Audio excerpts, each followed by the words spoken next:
this program today is going to be a fun one. First up, Trunk Treasures. Have you been brainwashed? Have any of you been brainwashed?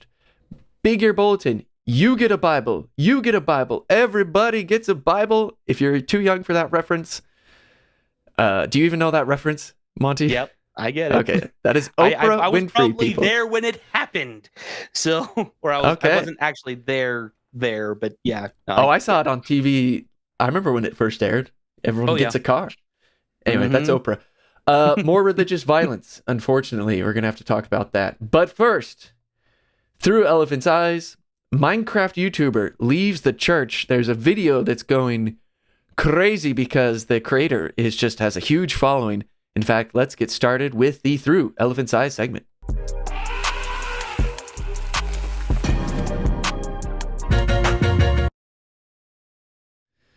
All right, Monty, do you play Minecraft at all? No. My kids do, though. They absolutely love it. And so I know a bit of the whole world there. So I don't know a ton. I mean, I've heard of the concept. Some of the young men that I used to be in charge of, I used to be in the teacher's quorum, liked to play it. And the concept seems really fun, from what I understand. You could like build worlds, and zombies apparently come out at night. If you're not prepared enough, you're doomed. So that seems very fun. And I kind of like video games that have like they don't try too hard on the graphics. They're like, we're just going to be like block video games or a cartoon or something. Like going back to the Super Nintendo days, basically. Oh, yeah, that's the best. Yeah. All right. So this creator, I put his name in the description if anyone wants to know. It's like Rat. Oh, crap. I better look it up. But he is super popular. So I was looking up. He has 2 YouTube channels. One of them has like millions of subscribers. And he's been making like he's one of these video game YouTubers that like makes video games and I don't know, does different challenges and whatnot. I'm pretty sure he has a Twitch channel or whatever. But he also somewhat recently came out with a second channel that has almost 1 million subscribers, which is just crazy. Like he literally has like 120 times more subscribers than my channel. So by the way, if you're listening and you're not subscribed, subscribe to Latter Day Lion while you're at it. Because we're not as popular as gaming apparently. But go figure. This guy, go figure. Hundreds of thousands of viewers. And so this is how good his content is apparently. He posted a video where the thumbnail is literally just a white screen. So he didn't do anything for the thumbnail, just plain white. And it got 590,000 views in the first week and counting. It might be up to 600,000 by now. And the title was Leaving the Mormon Church. And so I was like, okay, I gotta react to this. And here's the fun part, everybody. Monty hasn't actually watched the video. I have, so I have clips to bring, and we're gonna react to it. I have lots of fun thoughts, I think, and a lot of fun little clips to show off. Basically, I don't know what the point of the video game is in the background, but it's basically just there while he talks. And to his credit, he's a very engaging speaker, like very interesting. He has a very good voice and talks really well. And he's pretty young, too. I think he kind of mentions in the video, you can kind of put 2 and 2 together. He's probably around like 22, 23 is what it sounds like. So I'm going to show you some of these clips, Monty. And it will kind of like highlight some of the stories and we'll get some reaction. I don't want to like spoil some of my thoughts right off the bat, but okay. But remember, there were 600,000 people nearly who watched this. And by the way, the top comment was something about what was the top comment? That basically he's going to hell or something, and they're trying to be funny, but like it's like, don't worry, buddy. Which I got to look up his name while we're watching this first clip because I feel bad. But yeah. Anyway, you ready for the first clip? Let's let it roll. Maybe. Anytime now. We are the only people on the planet who have the entire full truth. Well, if everybody says they have the... Wait, that means by default, most people just have to be wrong. Math says most people have to be wrong if everybody's saying they're right. Okay, so this was a little context before you react, Monty. This was kind of... He's talking about growing up in the church, And one of his first epiphanies was exactly what he said, where he kind of realized that not everybody in the world is a Mormon. He realized that a lot of people have varying views about the afterlife. And so what he's saying here is, oh my gosh, like mathematically, that would mean most people are wrong about what happens when you die. Yes. And so your reaction to that? I mean, yeah, that's the thing. there really is no other explanation for it. Yes, most people are wrong. I mean, when you think about it, when you look at the grand scheme of the plan of salvation and what most people like, just narrowing it down for what most Christians will say, they think that like once you die, like it's either heaven or hell. That's it, But thankfully we have revelation, continuing living revelation, just like they did in the first century. And yeah, we understand that life is, beyond death. There's the resurrection, there's the degrees of glory. There's a lot more to it than that. And so, yeah, his initial thing, like, yeah, that means most people are wrong. Yeah. I mean, heck, in a way, Jesus even said so during the first vision. I mean, yeah. When he calls, the creeds an abomination and the professors of those religions corrupt, that's essentially the Savior saying, yeah, they're all wrong. Yeah. Like, I mean, and the thing is a lot of what other Christians believe is right. It's just not like everything that we have had restored to us. But here's the thing, though. Here's my question is, there's not a single view that you can have that the majority would not be wrong if you are right. So on an atheistic worldview, I looked this up, about 7% of the world is atheist. So even if you think like nothing happens when you die, then you're in the minority. If you're Christian, which makes up like 30%, and I'm pretty sure they lump Latter-day Saints into there, then you're in the minority. If you're Buddhist, you're in the minority. If you're fill in the blank, there's no possible way, no matter what you believe, to not be in the minority, because it's so split on what happens after you die. If you're Hindu, you're in the minority. If you're like, no matter what. So, yeah. So to me, I don't know. It was kind of an interesting epiphany. I think I think that's interesting. That's an epiphany he listed, because it's kind of like, well, like, yeah, but that's true for literally every worldview that's like ever existed. You're going to be in the minority. Like, there is no majority. Like, nobody has, like, it would be nice if, I guess, everyone believed the same about the afterlife, I suppose, but only if they're right. But anyway, so that's clip number 1. Let's get to clip number 2. We are the only people on the planet who have the entire full... Hold on. That's the first one. Here's the next one. I don't have seminary. I'm not going to seminary. They would always be so shocked. You? Out of anybody in the school, I would have thought you took seminary. What? You're like so nice. You're like...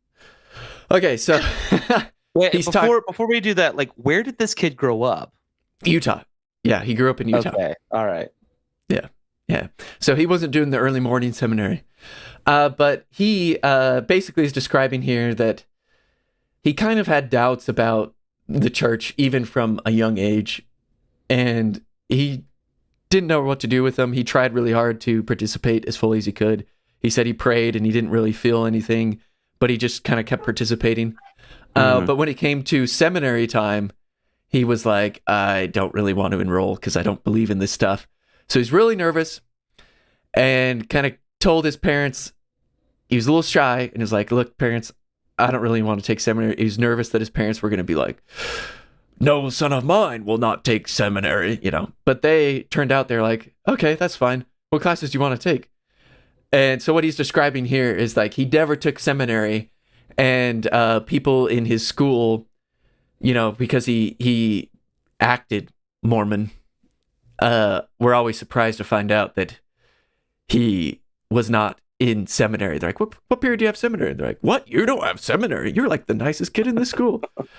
And by the way, like, I'll just give my reaction right off the bat. The reason I wanted to share this because it kind of made me smile, because it's just like, oh, I'm so nice, just kind of like self-aggrandizing, like, oh, like people thought I was the nicest, which I don't want to make fun of. Like, And no one in the comments should make fun of this guy at all, because he does seem like a nice guy. I don't It know. just We made me got smile. someone who's like, I don't know how serious we can take this guy if he's using iron tools in the nether. So Yeah, I don't know what that means, Kiori, but there you go. But yeah, what are your thoughts to that? Skipping seminary, but and all that. yeah, see, I don't necessarily hold much stock into that. I sub for seminary occasionally where I'm at. I live in the middle of rural Utah, but I still get called on to sub for seminary occasionally, and I can actually understand, like, there are some kids who just would rather not be there because they don't necessarily have a testimony. And let's be honest, I don't know how things were for you in high school, but for me, I didn't necessarily have a full-on strong testimony in high school. Like, there were plenty of moments when I doubted and when I wavered.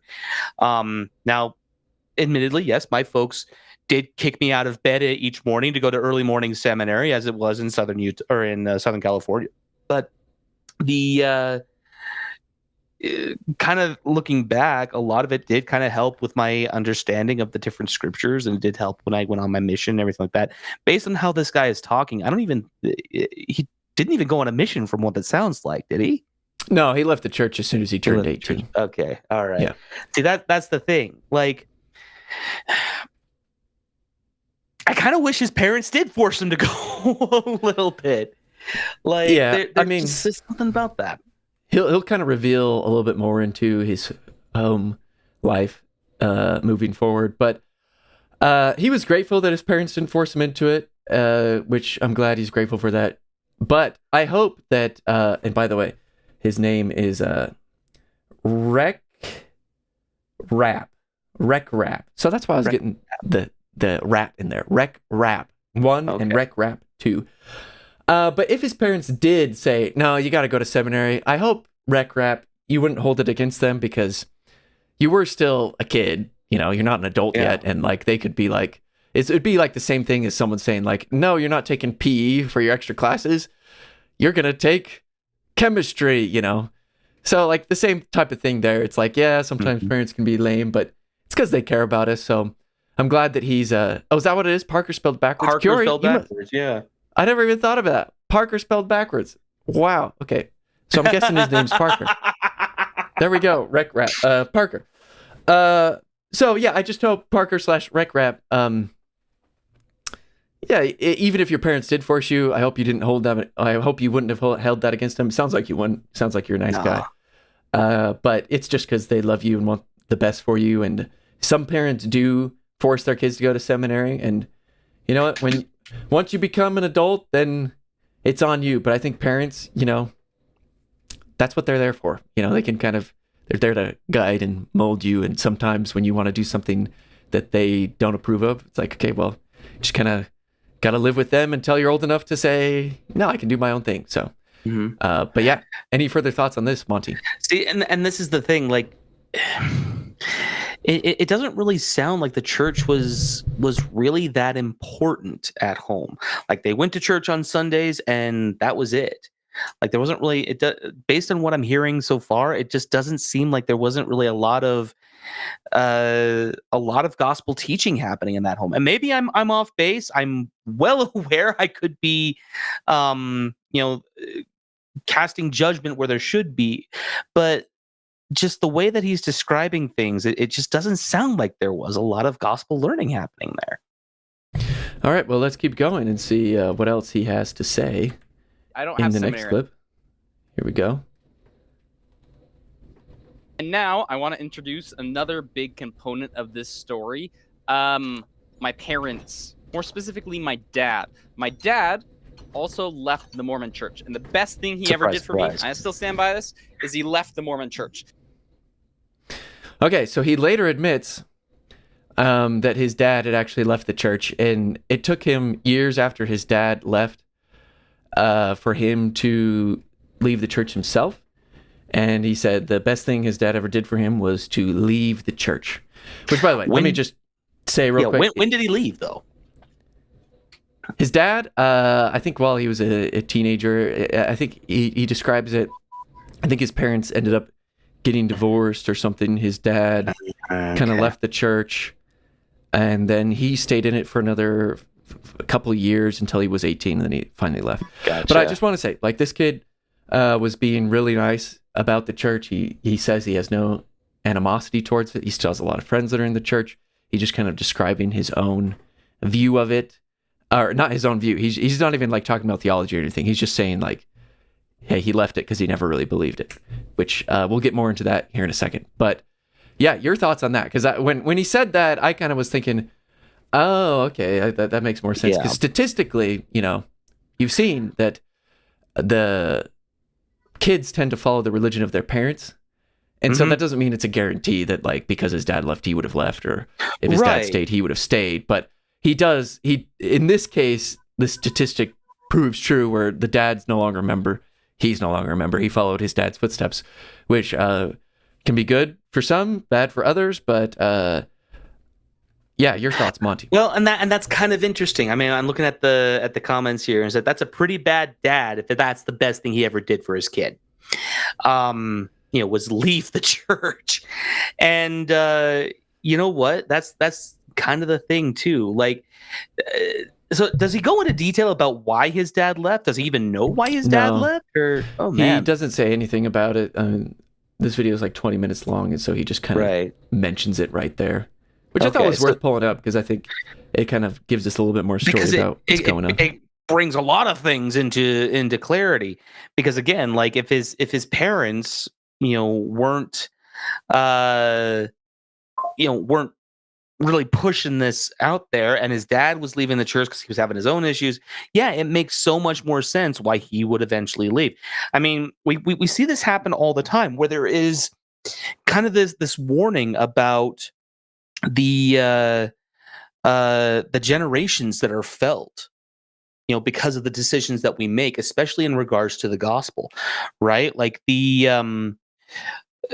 typically those decisions go on and affect people for like up until the fourth generation, they say. And we kind of see this happening here. We have the first generation with the dad, the second with Parker here, and it's and if Parker ends up having any kids, and that's a big if at this point, who knows, that it'll end up going on down until someone, maybe some missionaries down the road, will find his kids or grandkids and bring them back. There is also the possibility, because there are several people who have left the church who are now coming back. I've noticed, like there's some data sets that are actually kind of showing that many people who left, like within the last 10, 15 years, are actually starting to come back to the church in full fellowship, which I think is honestly fantastic to hear. But that's kind of the thing there, especially when they start taking a look at their lives and like, there's something missing.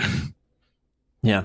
Like, and the gospel tends to do that. The gospel tends to fill something that is ultimately missing for a lot of people.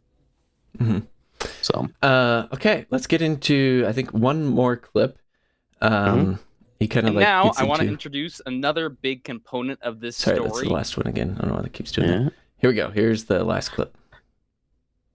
Online friends for the first time, and so he's getting emotional. I became part of these communities that are my life now. So he basically says he graduated in 2020. So wait, yeah, that's where I probably got the 23-year-old roughly from. He graduated in 2020, so right when the pandemic was hitting. A lot of his friends left on missions, and he was left by himself in a pandemic. He decided he told people he wasn't going to serve mission, that he kind of left the church once he turned 18. And you can imagine that would be very lonely. All your friends are gone, the whole world's on lockdown, and that's when he actually became a YouTuber and started doing this video game YouTubing, which turns out to be extremely successful. He's got to be doing pretty well over there.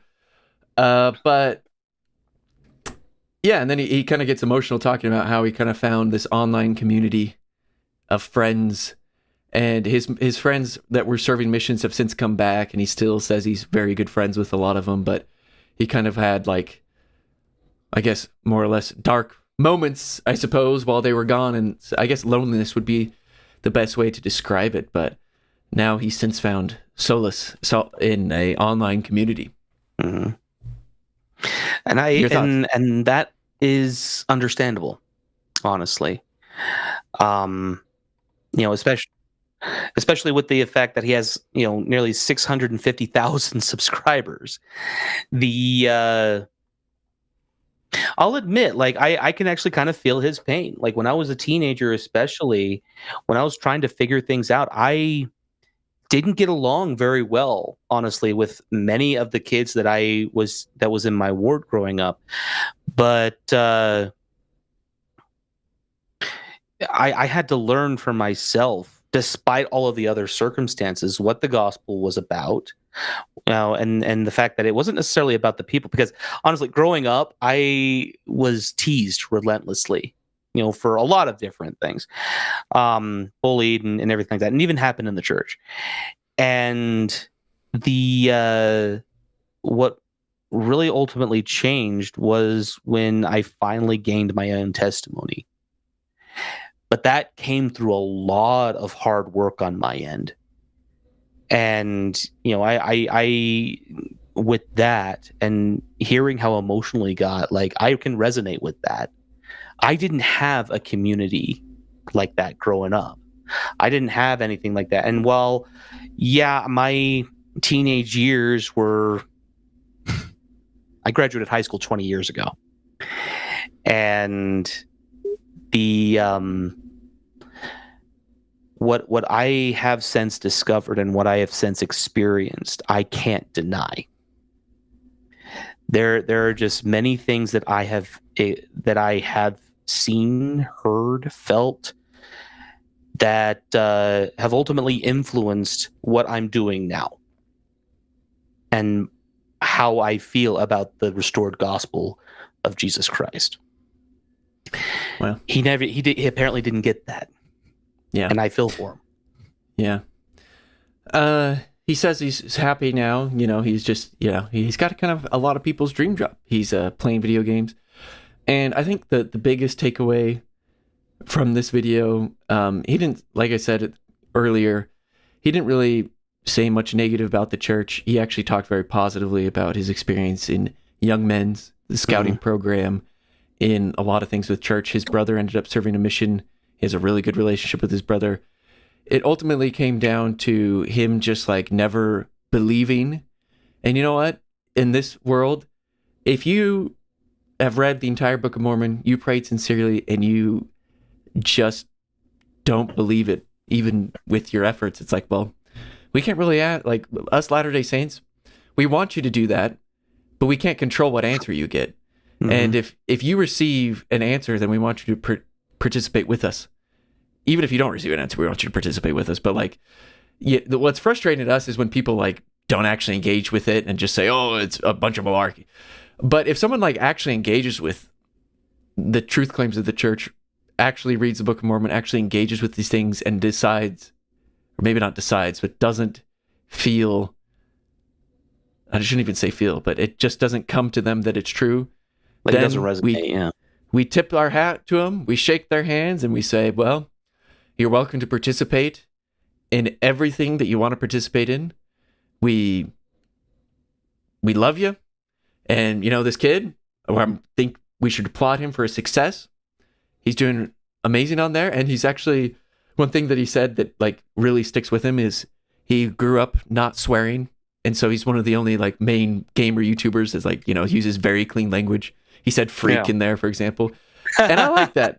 I think there's like way more, like we should applaud that. Like that's not a bad characteristic to have. And he actually talked about that, how like he kind of the church gave him kind of like this sensitivity towards others, this like niceness. I don't want to like bring up niceness culture or whatever, but like he cares about being kind and loving other people, and he cares about, not making people uncomfortable and not swearing or whatever. The way he describes it, he didn't get into any like social issues, theological issues or whatever. He just basically said from the beginning, he just never felt it was true. And he tried really hard and ultimately decided it's not true. Like, I just don't want to participate in it because I don't believe in it, but I respect it.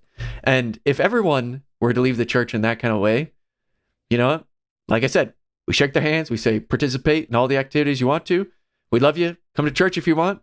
Don't if you want. But, at least you engaged with it. And everyone who, like, is on that kind of edge, it's like at the very least, there should be, like, some kind of checklist before you can leave. It's like, you got to at least read the Book of Mormon cover to cover and, like, sincerely study it. I think that's, like, the catalyst to the religion. Anyway, so any thoughts on that? Well, and one of the things that I think kind of resonates with people in that kind of same camp, because most of the time when they have these types of issues and they leave, especially when they're super young, a lot of the time it's because they don't necessarily know how to recognize answers to prayer. And so, like, and that's a big concern, right? Like when they pray and it's like, I don't feel anything. I don't receive any weird thoughts or anything like that. Like, how do I know that what I'm praying for is actually legitimate, or if there is something that I'm praying to that is there? And because it is so subjective, like everyone has prayers answered in the way that the Lord sees fit to reveal to them. But a lot of the times I think we hear about these stories that are just so grandiose. Joseph Smith's first vision, the random burning in the bosom, random thoughts that just kind of appear. We don't really think about the simpler ways that prayer is often answered, or how we often experience the Spirit. There's a really awesome talk by Elder Bednar that he gave back in 2009 to the MTC, and it's called "Is it the Holy Ghost or Me?" And he basically says that a lot of the times, like the impressions that we get from the Spirit, even though they actually are answers to prayers, we don't necessarily recognize them until much later, right? Like there was one instance where when he was a missionary in Germany, he gave I think it was then Elder Packer a 20 mark bill, like a 20 mark bill to go through there. Thank you for giving me the $20 bill that saved me on the train. Yes, yes, you know what I'm talking about. I've heard that story. And so that's one of the things here. And then but that's the thing. And there are 3 instances. That was only one of them that he gives in the entire talk. I would actually encourage everyone to go and watch that. Great talk. Yeah, but that's the thing. A lot of the times, like most of the time, when it comes to spiritual impressions and answers to prayer, we don't necessarily recognize it until after the fact. Yeah. I'm glad you brought that up, because he actually says in there, like, when I was praying to know if it was true, he's like, I didn't feel anything, but even if I did, how do I know if that's coming from me or from some kind of deity? So his base question, I think, was a belief in God to begin with, which, I mean, I think everyone at some point has to come in contact with that question. And so, yeah.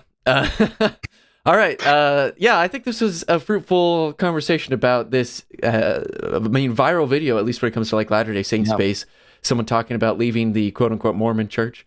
He did say the real name of the church in the video at least once, and I understand that like Mormon Church, it gets clicks, and the Church of Jesus Christ of Latter-day Saints is such a long title.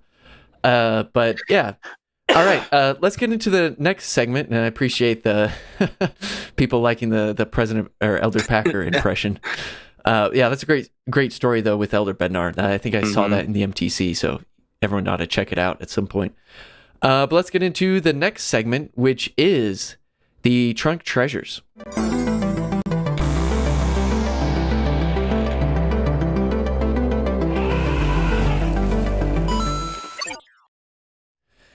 All right, so the purpose of the channel, real quick, before we get to the Trunk Treasures, is to elevate members of the church by building bridges of understanding through fun and informative content, and to help honest actors to take the church seriously by exposing limitations of critics and correcting misconceptions. If you believe in this and want to help contribute and spread this word and spread these goals, then you can become a participating member. We have Pachyderm members, Jacob Ortle, Professor Chimp, and we have our Mammoth members, Jared Jensen, Kiori, seen you in the chat, Kiori, Brooke Sabin, Thorgus, Through the Mist, who has his own YouTube channel. You got to check it out. And Sounds Zachary awesome. Thornton. So thank you all for participating. And it's great to have so many contributors to helping make this possible and spreading the word of helping, people think we're crazy sometimes. People think Latter-day Saints are crazy. There's a lot of work to be done to try and correct these misconceptions and whatnot. So yeah. But speaking of which, have you ever been accused, Monty, of being brainwashed? Let's see. Yes. All the time. Yeah, I'm sure on TikTok especially, it sounds like Oh my TikTok would gosh. be like a brainwashy place. I kind of like this thumbnail. I don't know what you think of it, but I got a that's little Book good. of Mormon keychain and a little statue Moroni, elder brainwasher, and they have like these creepy faces. So before we go on here, I don't know how familiar you are with Ed J. Pinniger. He was the MTC mission president for a good number of years, and I remember listening to you remember those old talks on CD that you would sometimes get from Deseret Book. Oh yeah, or whatever. yeah. Like he had one of them, and he in one of those talks, he actually talked about how when his first few sons, his first 3 sons were born, he always put a little plush basketball in their crib to kind of get them so that they can one day go pro. And then as soon as his last kid was born, I was like, you know what? Instead, I'm going to put a Book of Mormon in there. So Heck yeah, be the See, extra brainwashed extra birth. good missionary, right? Yeah, that's funny. So I made a video about this. You can check it out on the Ether's Elephant channel. And I basically show some clips. There's a few kind of, I don't want to say crazy people, but I guess I'll say crazy people. A few crazy people who are saying they're crazy. the church brainwashes, no one. Basically, they're insinuating that all of us who are in the church, especially those of us who were born in the covenant, who have parents who are members of the church. That's me, by the way. My wife is a convert. I am a born in the covenant person. And, they're basically accusing some of us of not thinking for ourselves and being brainwashed into accepting it. Which is kind of funny because you don't hear about brainwashing until people left the church and then they claim they themselves were brainwashed, which kind of might be telling us more about them than about the rest of us who are still in the church. Maybe we're brainwashed. I mean, how could you possibly know if you're brainwashed, right? Maybe I'm just saying all this because I'm brainwashed. But Is that why my mouth always tastes like soap? yeah.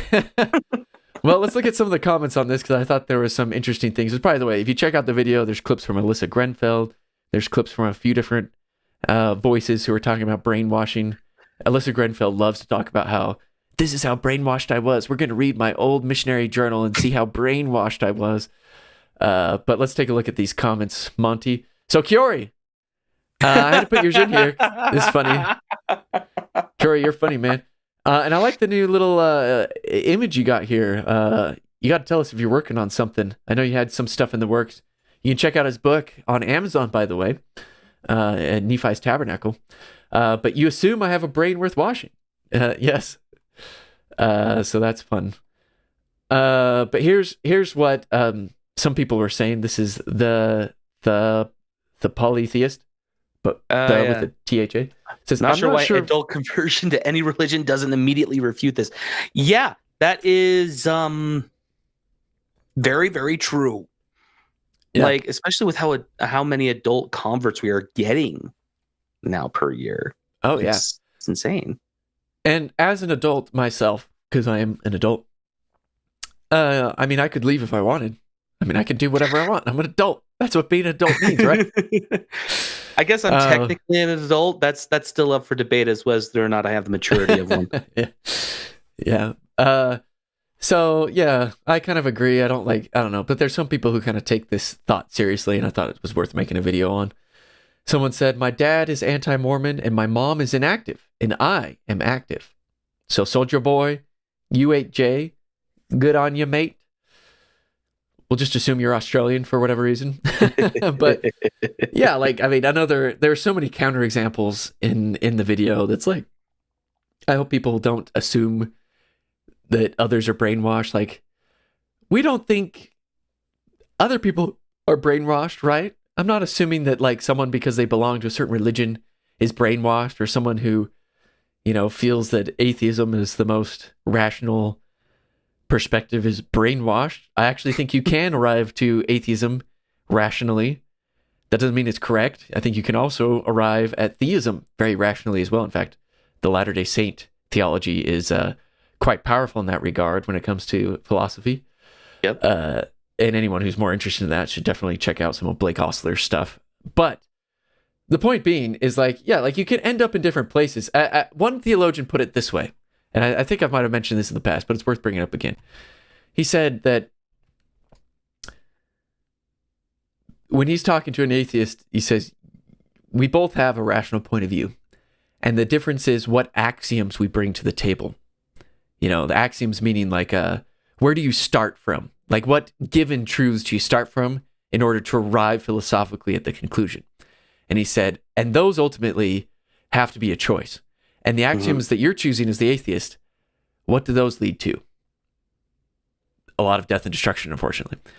The axiom I choose leads to believing that your neighbor is a child of God. So at the end of the day, it comes down to those axioms, and one of them is clearly better than the other. That's what he says. And I think it's actually kind of an interesting point because it's like, you can get to a lot of places depending on which given facts you start from. And then but the question is what are the fruits of those axioms? So, any thoughts on that, Monty? Well, and that I think is something a lot of people don't necessarily realize is that there are a lot of fruits that we can look at, both from an atheistic worldview and those from, I guess, so those that actually do live their religion, right? Especially just looking at the last 100 years, like the last 100 years, atheistic worldviews have led to basically nothing but death and destruction.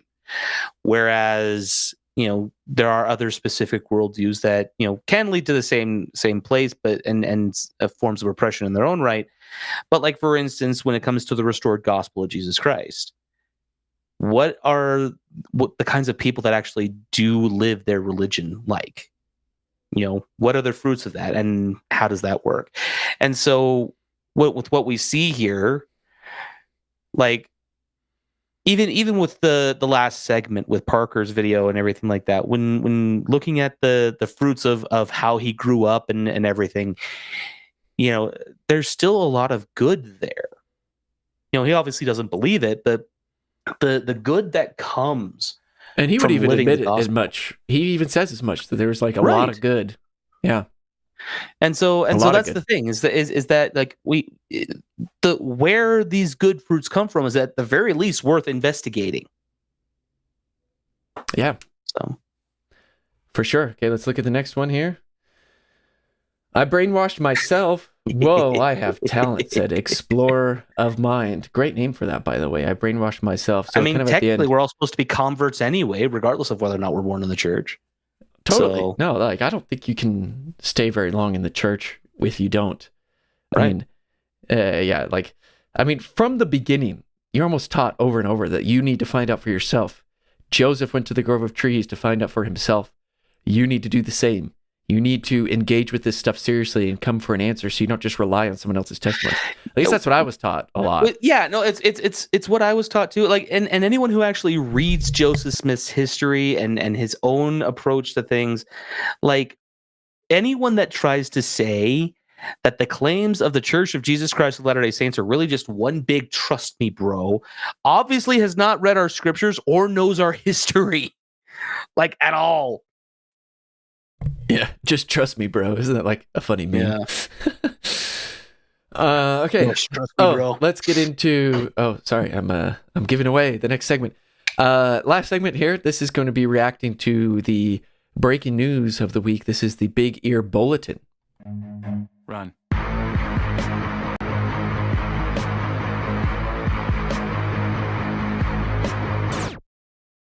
And you already saw me flash on the screen, but members safe after chemical attack at Latter-day Saint meeting house in the Dominican Republic. Have you heard about this, Monty? This hasn't been as viral of a story as I kind of thought it would, because it's another attack on a Latter-day Saint chapel. Did you hear about this? I didn't, and I'm sad to say that that's the case. No, The fact- it hasn't been around very much. I don't even know if the church has said much about it. Apparently, this is what I've heard about it, and I don't know a ton, so I'll just kind of give you a little synopsis here. But basically, someone like modified a weapon to like shoot chemicals or something very bizarre like that, and just like started attacking the church. Everyone's okay, which is probably why it didn't make the news very much, because as it says here, members safe. So there are no casualties, which is unfortunate, because I think like any attack we should probably talk about. I'm not sure what the chemical is. I'm not sure if they announced that. I don't know, in case, they don't want to be like, hey, here's the exact mixture he used, so you can do the same thing.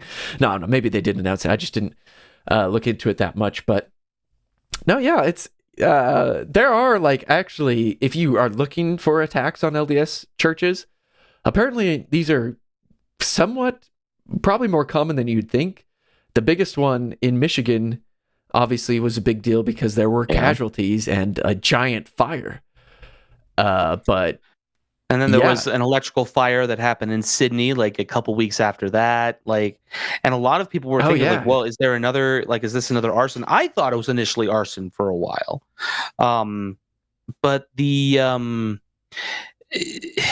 fact that this is becoming more and more common, like, I don't know if so.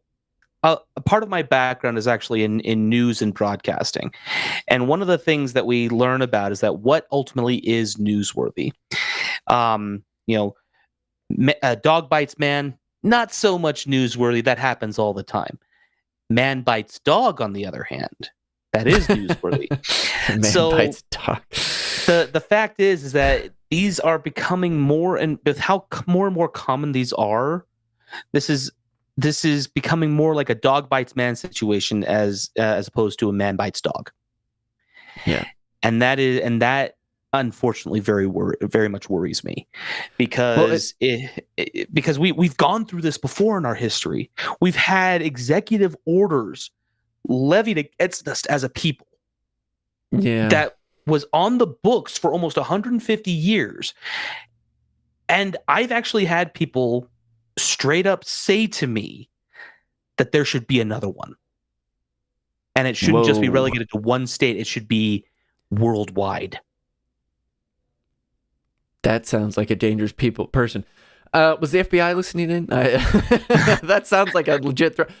That's scary, dude. Well, it kind of like, maybe in this case, it could be someone in the chat kind of says it might have been something that maybe wasn't as lethal, mild, or like as dangerous.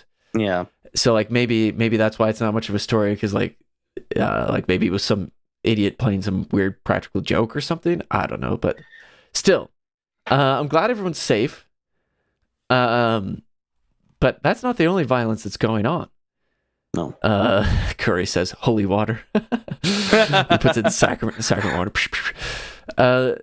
Yeah, the holy water. Yeah. Anyway, from Living Faith, the Church of Jesus Christ of Latter-day Saints issues statement following Bondi Beach shooting. So there's a giant shooting in Australia, I believe, at a Jewish. There are a bunch of Jewish First brothers and sisters. Hanukkah, yeah, and so that was terrible. And the church released a little statement about, basically the statement that it almost goes without saying, but they said it anyway. Like, violence is bad. Yeah. I don't think I read the whole thing. It's basically just like, violence is bad. We love everyone in the world, brothers and sisters, Jewish, Gentile, doesn't matter. It's very short. I mean, this is what it says. We are deeply saddened by the tragedy that took place in Sydney, targeting people of faith as they gathered. We condemn and feel acutely the pain of such a senseless act, and mourn with our brothers and sisters in the Jewish community around the world. May we all come together in peace and love to comfort those in need. As followers of Jesus Christ, we look to his example and pray that his love will soften hearts and inspire harmony and compassion during this holy season. Yeah, I love that. I mean, it is a little bit unnerving when it's a group of people practicing their religion. Yeah. Because it's almost like you almost can't be participating in anything, more milquetoast, I suppose, or like more bland, not bland, but what's the word I'm looking for? Like something that's so unviolent than participating in some kind of religious community gathering. And then the worst kind of violence occurs to those who are being the least violent among us. You know what I mean? That's why and like shootings at schools are so terrible because it's the most innocent among us doing docile. Thank you, Kur. that's not a bad word right there to describe kind of what I'm talking about. But yeah, like when you take the most innocent, the most chill, non-violent groups, and then the worst happens to them is in terms of violence. It's just unnerving. Braden Sorensen 966. I'm glad to see you in here. One of my favorite people to find in the chat, in the comments. I love seeing all your stuff, Braden. He says, people who truly follow Christ-like manner do not do violence. As an ex-Mormon, I wholeheartedly say that religion does not cause violence. It is used as an excuse for violence. Thank you, Braden. See, we're buddies, Braden Sorensen. So I love seeing your comments on the videos and stuff. Sometimes you make me laugh. And sometimes I'm like, you know what? Yeah, I can agree with that. You know, see, we're building bridges here, man. So Yeah. glad to see you in the video. And yeah, let's just, wouldn't it be nice if the world stopped killing each other and shooting each other? It's just so heartbreaking. If only. If only. Yeah. Man. And then, we forgot about the everyone gets a Bible. You get a Bible. Yes. I get a Bible. Everybody gets a Bible. Some people are kind of freaking out about this. I don't know if they're freaking out, but like new guidance on Bible translations for Latter-day Saints. Did you take a look at this? I did, actually. And I was tell me your so thoughts. excited about this. So for those of you who actually are aware of the kind of content that I produce, when I'm not throwing stuff that I do on TikTok live on my channel, I do reaction and response videos to to various different anti-Mormon creators and things like that. And the Bible that I will typically use is the New Revised Standard Version. But there hasn't really been any. Yeah, I know, so scandalous. But the thing is, though, Not is the that King this James. is but the thing is that I find it a lot easier to understand than King James. Although there's a lot of the King James that I feel is a little bit clearer, but at the same time, it's also probably the most accurate given the manuscripts that we do have. And so I'll use that, but to have the church finally come out and say, yeah, you can go and use that for your personal study all the time. We're not gonna say boo. It's like, okay, cool. Was that We one got on at the least some list? kind of validation. Yeah, it's actually under 11th and 12th grade level. Oh, I actually clicked it's on among that the one. And it highest was like, ones. Yeah. yeah. So there's a lot here for that. So the It's super cool. like, yeah, it's really cool. So a lot of the lists that they have here. So, okay. So they actually have it listed by ages, right? So you have for 8 and above, outside of the King James, it has the New International Reader's Version. So Awesome. for primary kids, and then for the deacons and first young women's class, I don't know if they're still called beehives. You have the New International Version, the New Living Translation, and the New King James. And then for Nice. 14 and above, you have the English Standard Version and the New Revised Standard Version. So I was like, cool. This is awesome. So I really love that. I really love the fact that we're having it opened up to so many other different translations out there. I am so excited. Heck yeah. Pirate Bible. Yeah, Kiori, that's funny.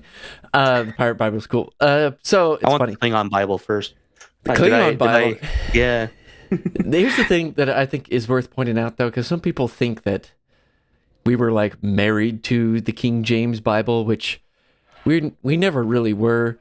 Anyone who speaks a different language probably knows that in other languages we don't use the King James. I mean, King James was English, and so it makes sense that his version is English. In Spanish, we use the Reina Valera or something like that, which is it's similar to King James, but the Spanish version. And so to me, some people are acting like the church forbade you from ever using other Bibles. Well, you're proof of that, Monty, because you were using other Bibles to, kind of understand different passages in a different way and to talk to people online in a way that they could understand a little bit more. And the church wasn't like policing you. They weren't like coming after you saying like, Right. no, you're not using our precious King James Well, because we believe the I Bible honestly to be kind of the word of God. attributed that to the fact that I was just As long kind as of a it's small translated fish correctly. in a much larger pond, to be quite Yeah. fair. So No, yeah, like, and it's fine. Like, we don't believe that the King James Bible is like the perfect translation because we don't believe there's such thing as a perfect translation. right, Because the perfect translation really can't exist because I will say scripture was given by revelation. It's best understood by revelation. And you Right. can't extract the meaning of what the original intent was, even if you're looking at the original transcript, because it's like, that's just them trying to put the revelation into words. But what was God really trying to say in a way? And so that's why, I made a video about Joseph Smith's translation, which I will say that we probably shouldn't use the word translation, but like some people freak out because like some of the translations he made, they go back and look at some of the original Greek, the most original that we have. Obviously, we don't have like the most original, and it doesn't fit with that. It's like, oh, he made it go away from what the original Greek says. It's like, well, that's because he's not trying to get back to the original Greek or Hebrew. He's not. He's trying to show us the In original some cases. intent of the in scriptures. some cases, right? Because like I would actually point out that, like, for instance, right, when he was told to start working on the New Testament, one of the things that actually is lining up with the Greek translation is how he started interpreting John. And John 20:17 in the King James, it says, touch me not, for I've not yet ascended to my Father. The Joseph Smith translation says, let me go. Okay. Now, the New Revised Standard Version says the same thing, let me go, because that's what it says in the Greek. Cool. And honestly, I think that provides a little bit of a greater context. Not that, the previous understanding is like, oh, Jesus was just so holy, he was telling Mary not to even touch him so he could present himself to the Father. No, Mary likely was latching onto him, and he told her, like, I haven't yet presented myself to the Father. I've got to go. You got to let me go here, Mary. But go and tell my brethren, and so on and so forth. But that I think is the important thing, is to recognize what we're looking at here. So the understanding that we see with using these different biblical translations, especially when they're being done by actual scholars who understand the Greek and the Hebrew and are able to translate them, we can get a clearer understanding that of what the original intent of the author was trying to give, or at least with what we have, right? And we have things like the Dead Sea Scrolls, and we're still finding manuscripts that are closer and closer to when they were originally written. But this is honestly great news, because especially with the Old Testament coming next year, for Come Follow Me. Totally. So, And let me clarify for some people in the chat. Yeah, I understand. Yeah, the King James Version was the official version of the church, and we were using that and had all our footnotes and whatnot, and it was officially backed by the church.